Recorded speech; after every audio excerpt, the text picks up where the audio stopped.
So this evening we're carrying on with exploring the center vision, and that's been divided into 4 sections. So awakening, spiritual community, altruism, and passing it on.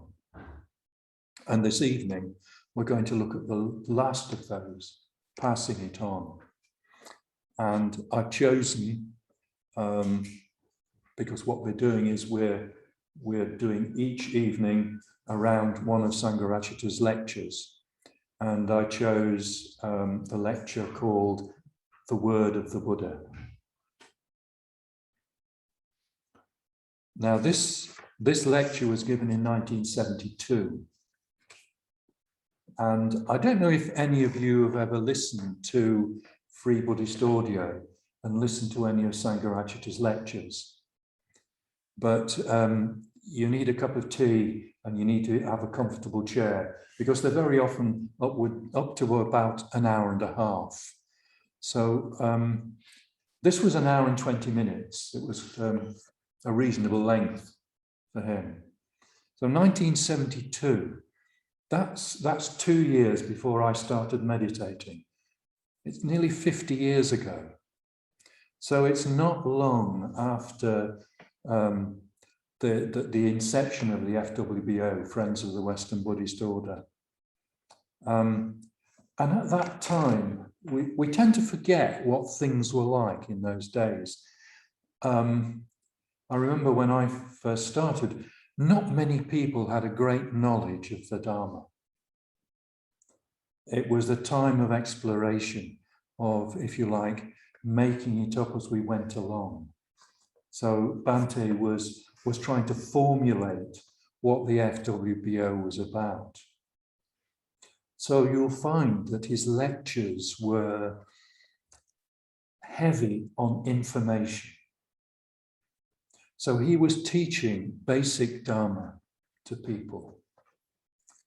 And this talk was very much like that. So out of the hour and 20 minutes, the majority of that was talking about the canonical literature of the Dhamma.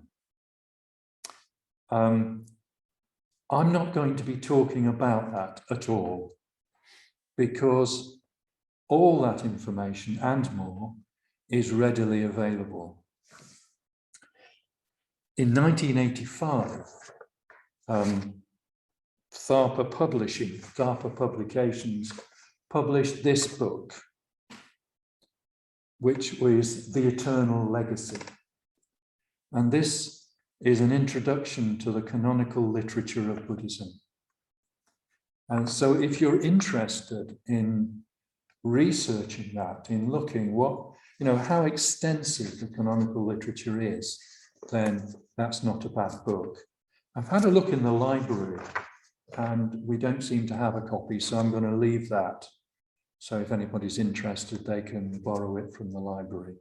It is available, usually second-hand, and I think it's also available in the collected works as well.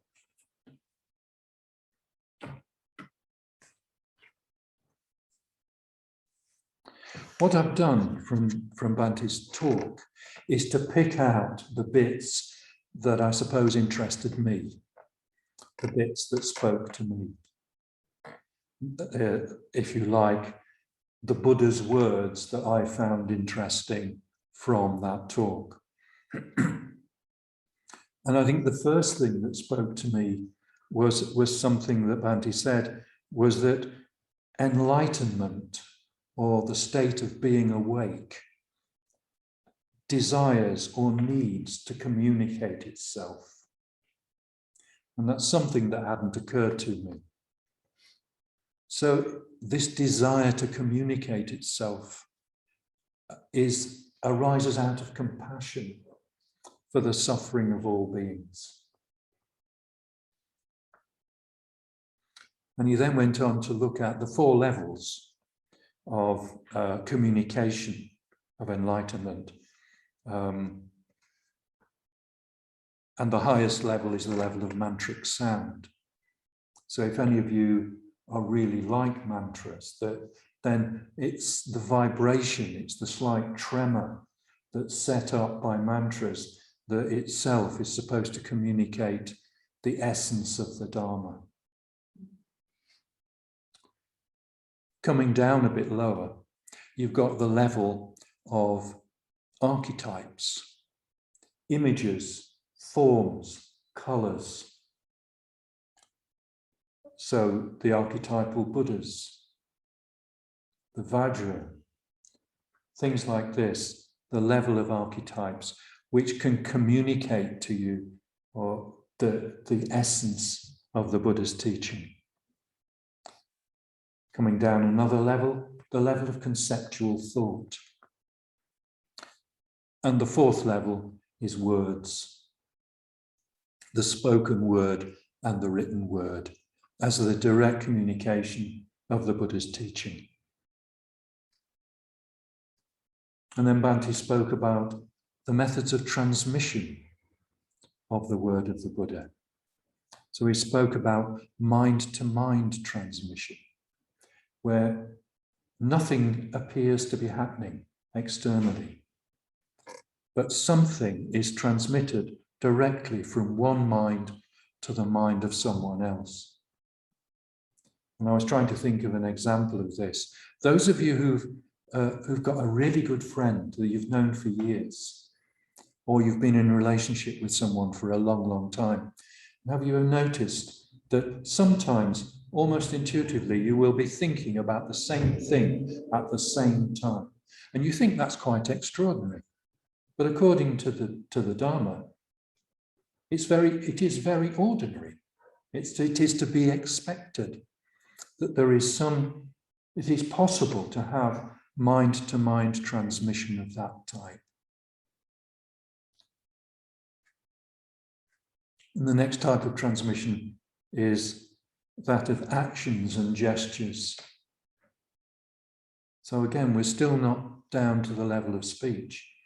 The example in the scriptures is the story of Mahakashyapa. The Buddha was teaching one night. All the monks,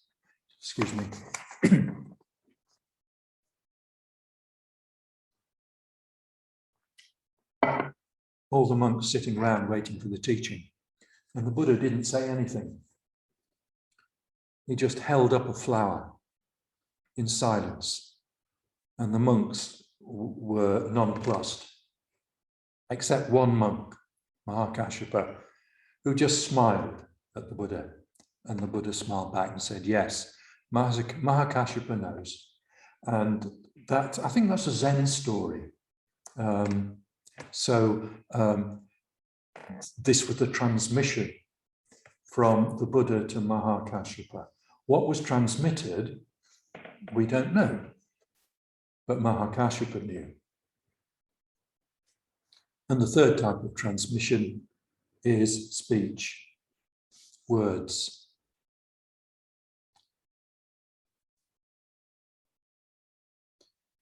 So coming on to next, what is the word of the Buddha? How do we recognize the word of the Buddha?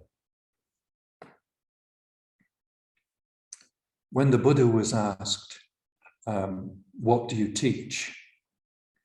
His reply was sometimes very brief. He would say, I teach dukkha and the cessation of dukkha. I teach unsatisfactoriness and the way to the cessation of unsatisfactoriness. And if you think about that deeply, it covers everything in Buddhism. So in other words, anything that gives us a greater, deeper understanding of the nature of dukkha. Not just intellectually, not just cognitively, but emotionally too. Yeah? If we resonate with what the Buddha meant when he said, everything is dukkha.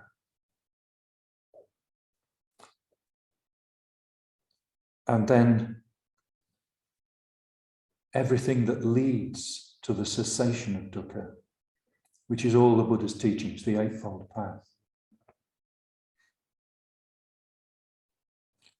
So anything that falls within that description is the word of the Buddha.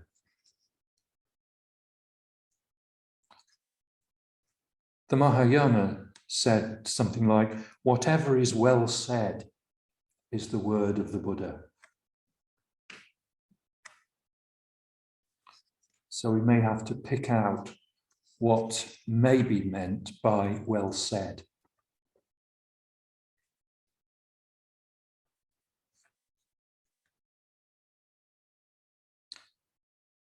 This talk is about passing it on. So far, we haven't said anything about passing it on, but to pass something on, as those of you in your youth who played Pass the Parcel will know, you have to receive it.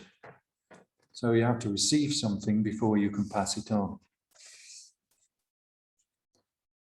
So to receive something, and how do we know that it is the word of the Buddha? So there are a number of, if you like, tests that we can apply.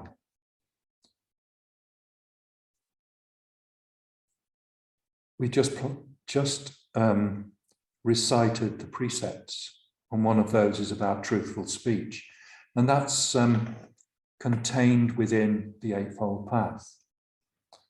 When you become ordained, you take a further 3 speech precepts.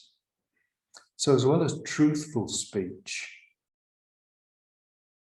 you take the precepts of kind speech, helpful speech, and harmonious speech. So if you hear something, if you read something, you can test, does what I have heard or read conform to those 4 precepts? Does it fulfill those 4 precepts in as great a depth as I can manage?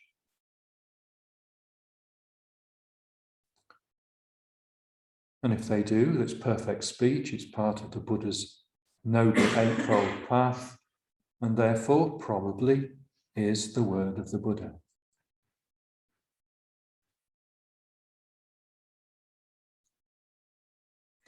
We can test what we have heard, what we have read, against our own experience. And say, does this accord with my experience of practicing the Dharma? And if it does, then perhaps that's the word of the Buddha.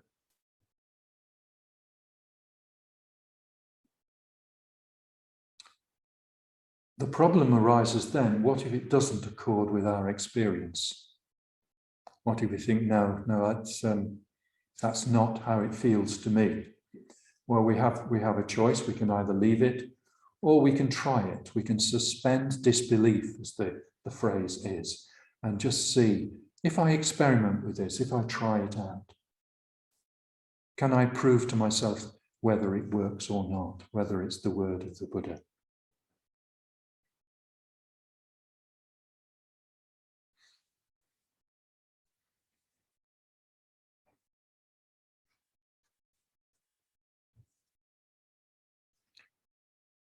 So where do we get the word of the Buddha?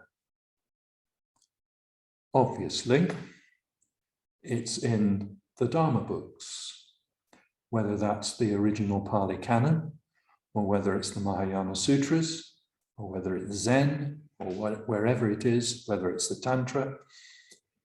It's the written word of the Buddha as it was passed down for 4 centuries or more in the oral tradition before it was written down, or whether it was written down subsequently.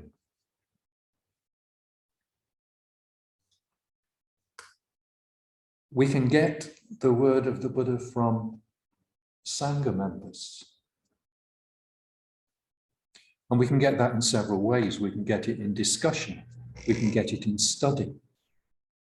We can get it in talks like this. we can get it on free Buddhist audio.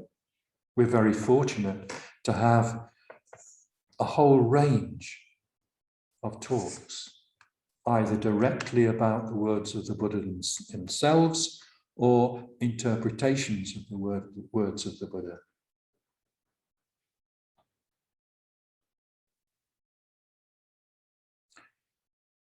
We may find that we can get instances from other people, people who are not in the Sangha, people who are not Buddhists.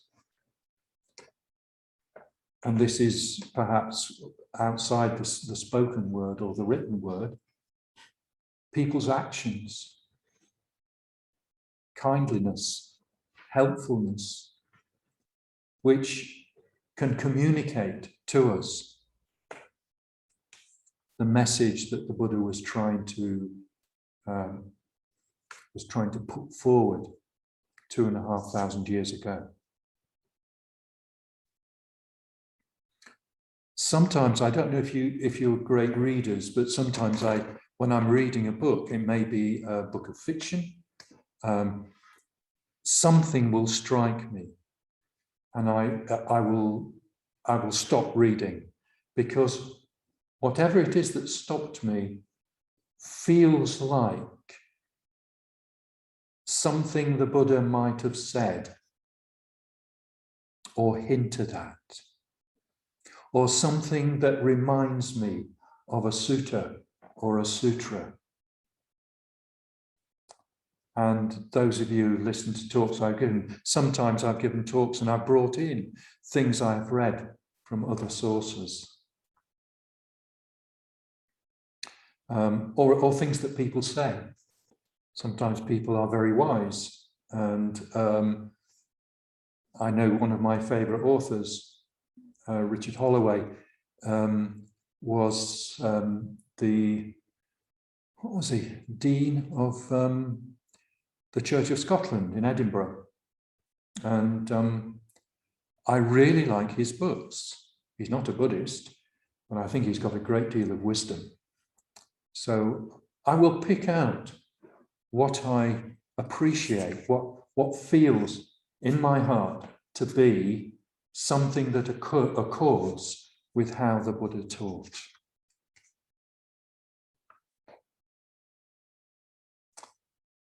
Now, to do this requires us to be receptive. It requires us to have an open ear, to listen well. Not always easy, because sometimes we hear things that don't accord with the way that we would like things to be. We feel uncomfortable with them. But I still think we need to listen well. We need to hear things, be open and receptive, and then make a decision about, do we think that this really accords with the Dharma? So having made a decision about whether something, in our opinion, in our feelings, it accords with the Dharma, accords with the teachings, how are we going to pass it on? I turned over 2 pages there, sorry. How do we pass it on? And the first question that arose in my mind, well, what do we mean by it? When we talk about passing it on, what is it? And the first thing that comes to mind is the lineage. There's the 2,500 years of teachings that have accumulated since the time of the Buddha. So first of all, that includes the Pali Canon, oral tradition for 400 plus years,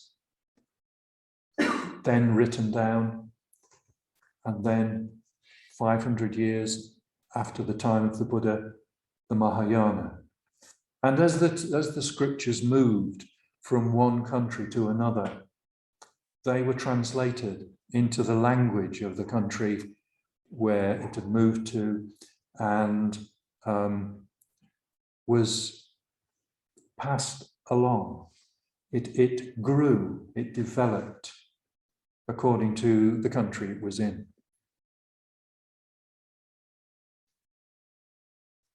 Become a little bit more up to date.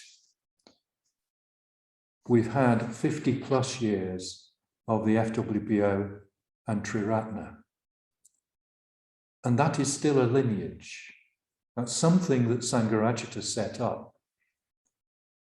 As I said, in the early days, if any of you have ever watched the videos on Vimeo of, I think there are 4 of them, the early days of the FWBO, they're quite fascinating because many of you coming later won't appreciate what it was like when it started.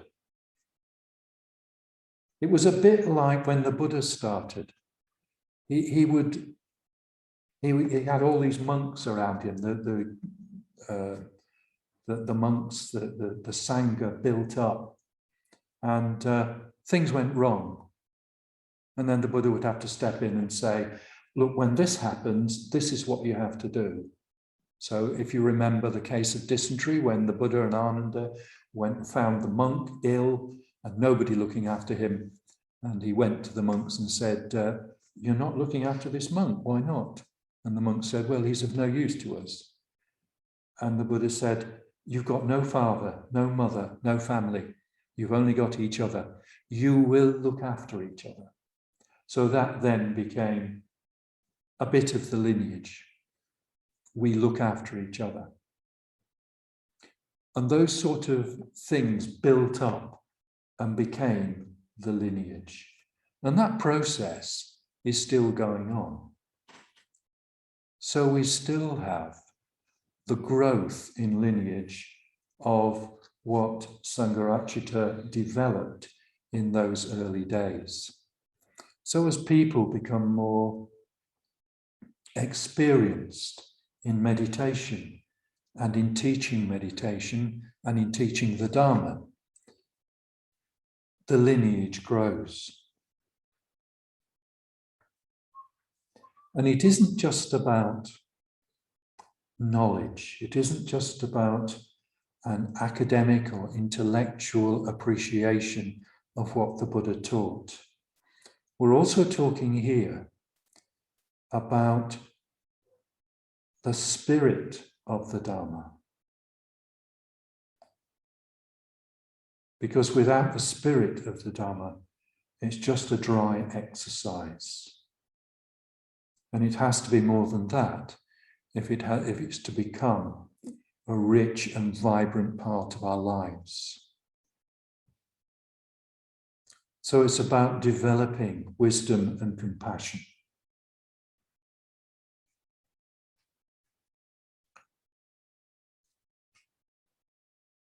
So this is what we have to pass on. We have the lineage to pass on, not just of the 2,500 years since the Buddha's time, but of the 50 plus years of the FWBO and Jayaratna.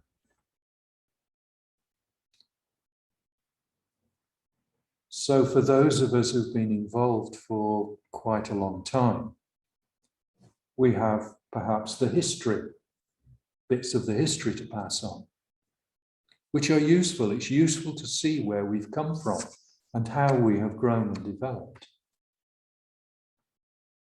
When I first went up to London, which was 1979, they just opened the London Buddhist Centre, the largest urban Buddhist centre in Europe at that time. And that was a huge step forward. Nowadays, even a place the size of Shrewsbury has a Buddhist centre. This is how far we've come in that length of time. So the lineage is growing, the movement is growing. So what we're passing on is knowledge. We're passing on how life was back in those days and how they've improved. Our understanding of the Dharma has grown.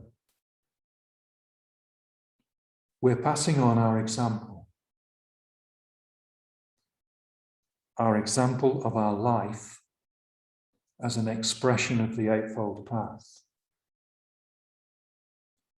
And I don't think that matters if we've been practicing for 40 years, or if we've been practicing for 4 years, or for 4 months. What matters is that we're developing, we're growing as a result of our practice. And that is what we have to pass on. We have to pass on the difference that the Dharma is making to our lives. So the lineage is not fixed. So we sometimes look at the books in the library. We look at the Pali Canon, big thick books like this, and we think, oh, that's the lineage. But it doesn't end there. The lineage is not fixed. It's ongoing, it's growing, it's developing. When I think back 40 odd years ago, there were very few books that existed about the Dharma. Now there are more and more books come out every month. Quite a number of them from Windhorse, quite a number of them written by odd members. That's part of the lineage. But it's not just the written word, it's actually how we speak, it's how we behave. As I said, it's our life as an expression of the Eightfold Path. And something that perhaps we don't often appreciate is, if we are sincerely practicing, and by practice, I don't just mean meditation, I mean our ethical life as well. If we are sincerely practicing, we can't help but pass it on. We can't help but affect the people that we come into contact with. And we may not appreciate that. I can't remember where it was, but Bhante, in one of his lectures, said something like, people should know that you're a Buddhist. Now, what I took to mean from that was not that you tell them that you're a Buddhist, but that by your very being, it should come across that there is something different about you. That your life is not governed exactly, but guided by different, I was going to say rules, but they're not, are they? Precepts are not rules. Different precepts, different ways of being, different guidelines. Perhaps that's a better way of putting it. Out of care and compassion for other beings, we behave, we speak, we act, we even think in different ways. And that comes across. It's not always comfortable for other people to rub up against that. I'm thinking of instances at work when I was working in offices and colleges, that the staff room was not always the best place to dispense my knowledge of the Dharma. It was not always well received. So you learn to be a little bit skillful about it. And you never know what's going to make a difference. It could be just a chance remark, an off-the-cuff remark. I don't know if any of you have had this experience, that somebody might come up to you in the tea break and say, do you remember when you said so-and-so and so-and-so to me? It made a real difference. And you say, and you think, I'm sure I never said that. But it does happen. Somebody heard something that made a difference to them. So you made a difference. You passed it on.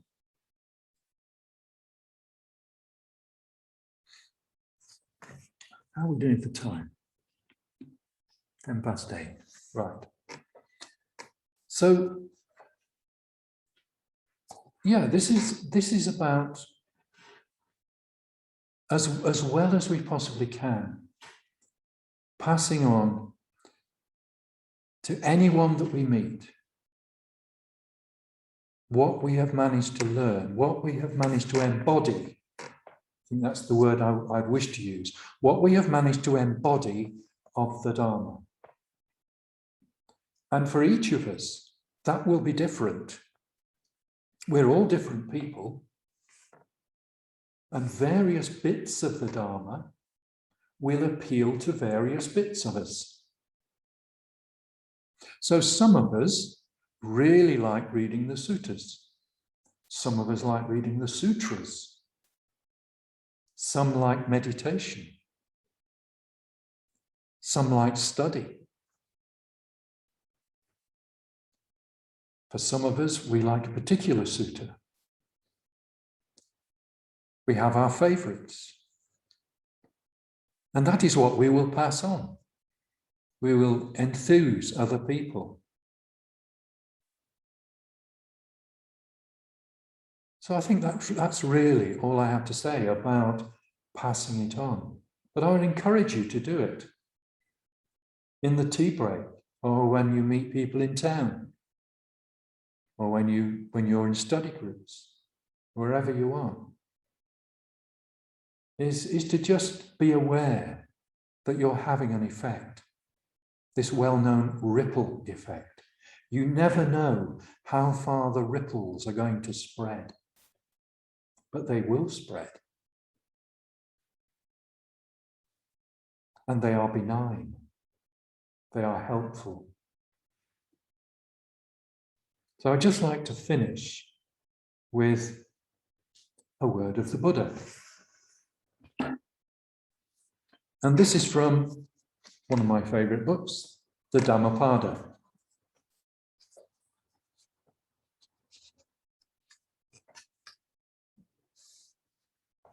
Verse 100.